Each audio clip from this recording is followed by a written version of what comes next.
treat training. I get asked a lot 2 real main questions, and they both kind of like boil down to the same thing. That's what I want to talk to you about today. The first question is, am I going to have to carry treats forever? No, you don't. Is the short answer there. And I will show you how to do that in this video. Or the other one is, why did my puppy stop listening to me? Now, there's a few reasons that puppy can stop listening, but usually 99% of the time in my experience, it's actually the case that puppy stops listening because we've expected too much, our expectations are too high, and our treats are too little. We thought the process was further along than it actually was, and consequently, we end up in a situation where puppies stop listening, which is less than optimum, because inevitably these things happen at the worst of times, right? Because that is Murphy's Law. We are not talking about Murphy's Law in this episode because we could be here all day, but we are going to talk about treat training, and I'm going to go into how we get to a point that we can... Hey Stacey, how are you? Lovely to see you. Haven't talked to you in a while. But yeah, we're going to be talking about treat training and how we can decrease the amount of treats that we use over time, because we know that training is always a process. Okay, let's get into this.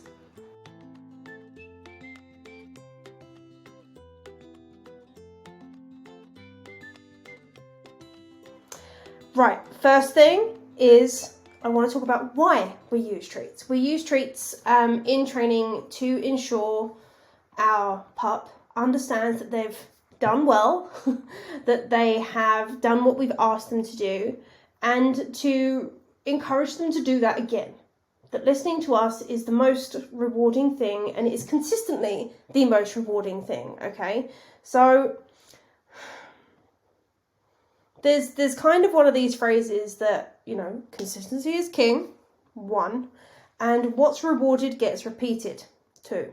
Okay, so that means that as we train, we tend to give a lot of rewards, and I will specify rewards for a second because I'll talk about that in a moment. We give a lot of rewards to ensure that our dog or puppy is going to repeat the behaviour that we've asked them to do, and that the behaviour that we are asking them to do is more rewarding, more consistently than the thing that they want to do. Okay, and I say specifically rewards because rewards don't have to be treats. Rewards can be play, rewards can be praise, rewards can be head rubs, tummy scratches, whatever they fancy. Or if you've got a dog that has drive for a certain thing, you can use smells for something like a nice coonhound, like I have. You could use scents for that. You can use real life rewards too. So you can use real life rewards are like my favourite thing. So like, say you're going into your puppy's best friend's garden. I don't know, this is really random. But if you're going in there and they're on a lead, before you let them go play with their friend, which is really rewarding, we can ask them for something real quick first. And that can be a sit. Doesn't have to be anything spectacular. So you can use that as their real life reward to ensure that they are listening and going to engage and behave in the way you want them to. Sounds really simple. Not as simple as it actually sounds in the real life scenario. Sometimes it's tougher than you might imagine. But they're incredibly effective rewards because your dog naturally wants them. So use it. Ta-da! I'm a big believer in using what, you know, your dogs give you to train them to a better degree. Next. Oh, good. I'm glad this is a good subject for you, Stacey. It's a good subject for a lot of people, and I find that, I mean, even me, do you know how many times I've done this wrong? And like, I'm totally free to admit this because, I mean, training's an art, right? It's an art form. You get it wrong. There is a certain element of science to it, but you are dealing with a living, breathing being, and things change day to day. So, for example, my example of getting this wrong, I'd intended on sharing this later, but seeing as it's relevant, I'll do it now. Shelby and Lucy are coonhounds. There's this little part of me that knows that any coonhound owner or anyone who's dealt with a coonhound will just sort of know what I'm going to say without me having to go any further than saying they're coonhounds. But for those of you who don't know coonhounds, they are incredibly high drive hunting dogs. They are built, and I mean built, to work on their own or with another dog. They are not built necessarily to listen to a human. So that becomes quite a tough thing, especially for me when I'm used to Indy, who's laying down back there. I'm not sure if you can see him. I'm used to him who's like built to listen and do as I ask. And so when I've got these aloof, free-thinking dogs, it's quite a shock to my system. And consequently, they need more reinforcement to be convinced to do as I'm asking them to do consistently, okay? So in this example, I've been teaching them recall. Recall is like fundamental to me, and it irritates the bejesus out of me that I can't take the two of them out on lead, like off lead, because I know how much fun they'd have, but because they won't come back, it's just a no-no, okay? But we've been doing it in the yard where they do have free space to run around. They've got a whole acre that's perfectly fenced and perfectly secure 99% of the time. When deer aren't involved or when trees aren't involved, they're the only times the fence has problems. But yeah, so I've been practicing the recall. We have been doing phenomenally, right, at this stage. And we've gotten to the point that I can literally walk out the door or slide down a window and they only need that as the cue to go, oh, mum wants me, let's go back. So if they've decided to, let's say, howl at a tortoise, or it's a turtle, that howl at a turtle they've seen through the fence and can't get to, they knew that if they seen me, they would come, okay? Because that was kind of what I got to, because leaving them outside is wonderful, but I need to make sure that they're not bothering my neighbours all the time, and howling is one of the things that will bother anybody. It bothers me at times. So I could go out, I could stand out there, and if they didn't quite come at that stage, I'd give them a call, and then they'd come. You know, then they'd get their treats, which would be typically hot dogs and cheese. I'll talk about value in just a second. And they'd come back, and they were coming back every time. I got arrogant, I got complacent, and I sort of went, okay, we can cut the trees down. I stopped giving treats as much when the bag ran out, because I thought, oh, well, that'll do. And it didn't. Shockingly, their recall went straight out the window, and we started from like a whole new bracket. Great, right? Started over. Recall's come along really nicely, just to let you know. It's good job, really, isn't it? If I'm a trainer that can't train recall. High value and low value treats. I'm going to use this one first. Sorry, I'm just going to write it down so that I don't forget. High value. Treats are relative, right? So different dogs find different things like more high value or more low value than others. So really good example of this is Indy and Lucy. Indy is raw fed. He's been raw fed since he was like 4 months old, and my theory is that as a consequence, biscuits are really high value to him because he doesn't ever really get biscuits other than as treats. And consequently, kibble, despite being what most dogs deem as uninteresting and boring, I've lined them up. I've put out turkey necks, beef chunks, liver, and kidney, and he will, versus kibble, and he will go for the kibble every time. I mean, he must be about the only dog in the world that will do that.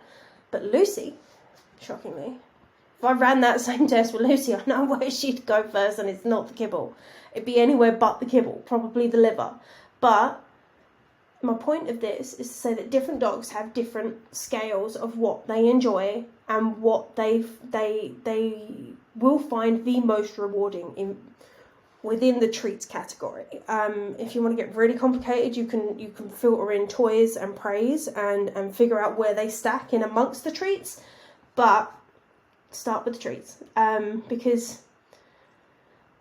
it's kind of your fundamental, right? So if you know that they prefer chicken to cheese, that they prefer cheese to beef jerky, they prefer beef jerky to praise, but praise actually ranks really highly in this instance, let's just say. And then comes biscuits and then a toy, let's just say. That actually would be fairly accurate for the coonhounds, I would expect. So if you know that what they're going to work for best and what they're going to work for not as much. And I want you to hold on to that, because we'll get back to that. Certain activities when you are working on this sort of stuff, actually no. What we essentially aim for when we look at this problem, and when your dog stops listening, or you not wanting to carry treats or similar, is we're aiming for reliability, right? That's the goal. We want a reliable dog that's going to listen to us whether we have treats in our hand or not. And having gotten dogs there, I know how it's done. I know what we need to do. One of those things is to increase the level to which they can deal with distraction, duration, and distance. These three things, I refer to them as the 3Ds, because they are kind of like the core part of dog training, right? And the overall name for that would be proofing a behaviour. So this would basically just mean that the behaviours become a reliable behaviour that you can rely upon consistently. Okay, so if we can increase the level of distraction they can deal with, increase the level of duration that they can listen and perform said cue within to, and then do it from a distance and increase the distance reasonably. Now, there's no need to go a mile down the road. Don't be silly with distance. Distance doesn't need to be huge. But sorry, distracted. So if you can increase those and you can make those work for you, then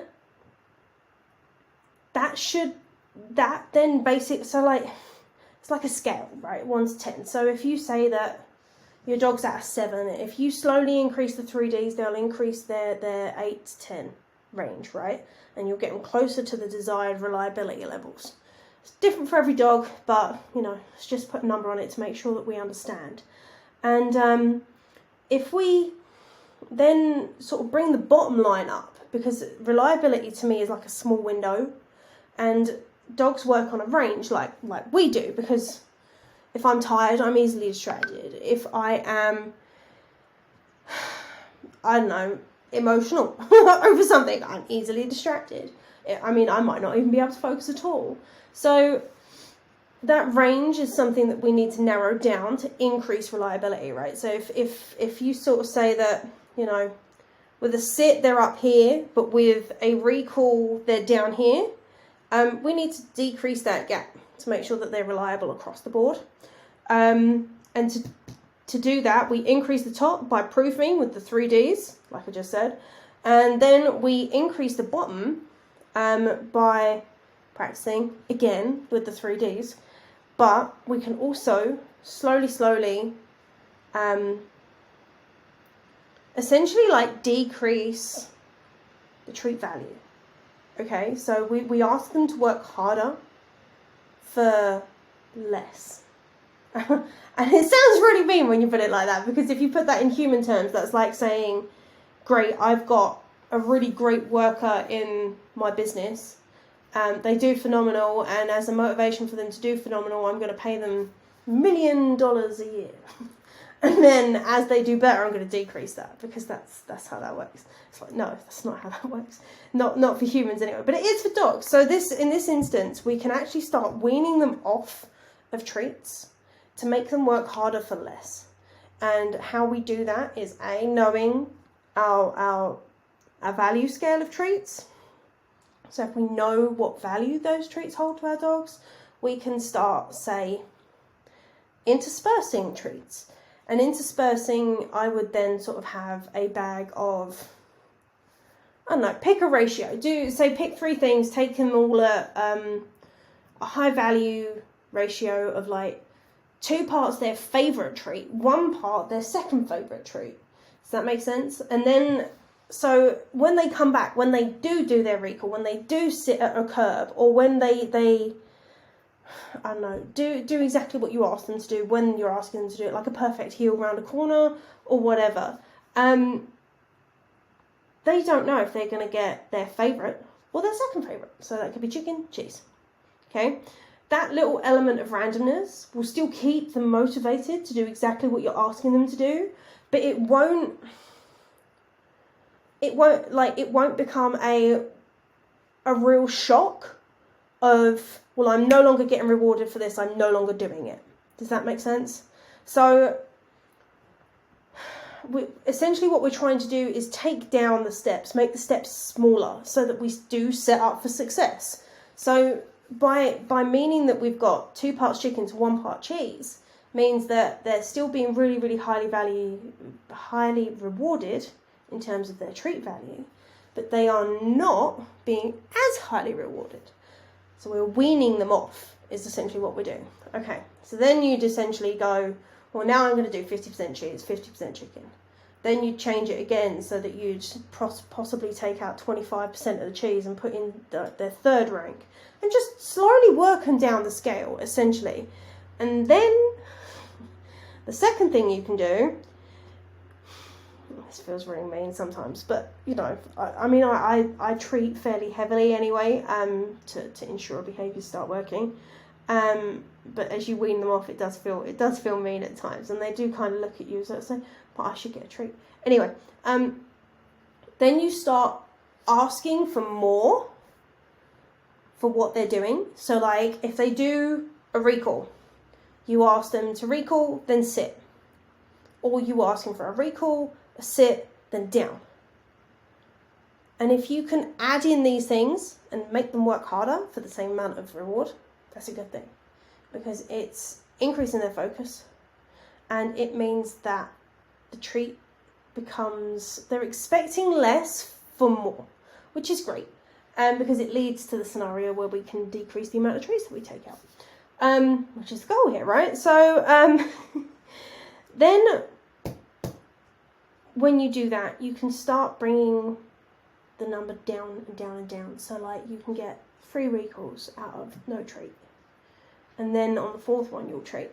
I would make sure that there's some element of randomness in that so that they can't predict when, because dogs are smart, unfortunately. And I've often said that a lot of the time that training fails, and I will be the first to admit this, is that my dog is smarter than me.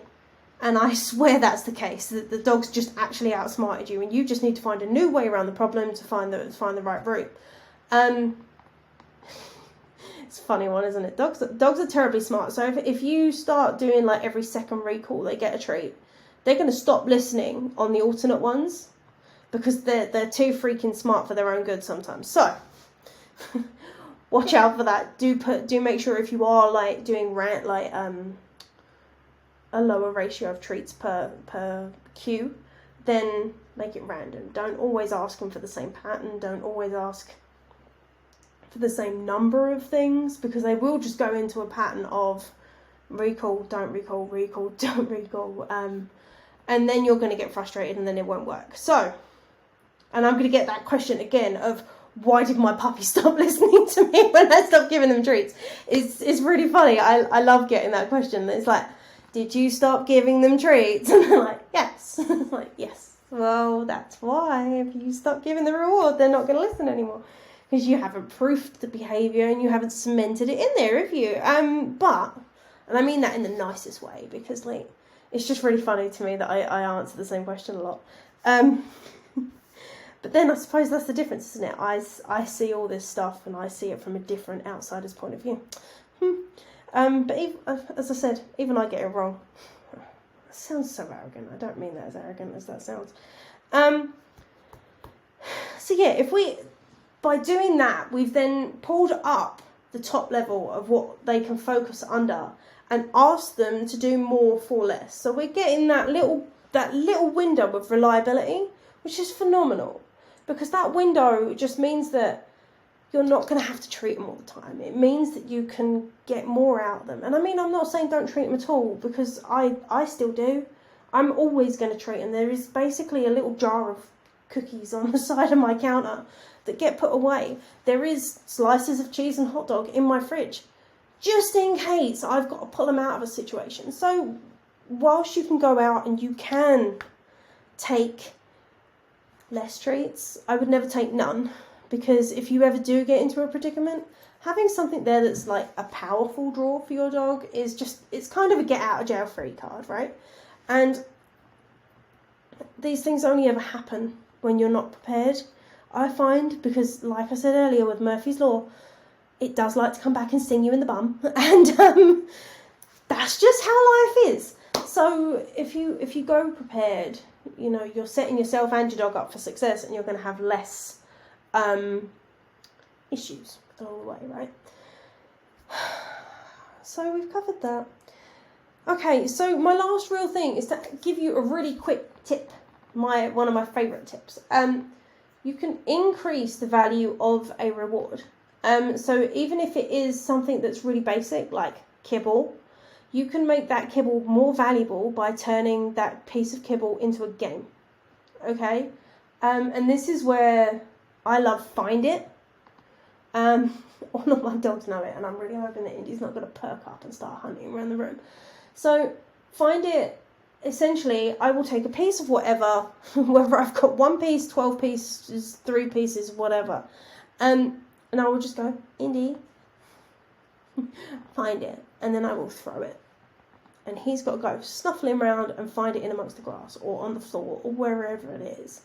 I am taking a piece of kibble or whatever, I'm turning it into a game, a rush of endorphins as he's sniffing around for it, and we all know, well, we know that dogs enjoy sniffing, that it releases happy hormones that make your dog, that essentially hack your dog's chemical internal systems and go, be happy.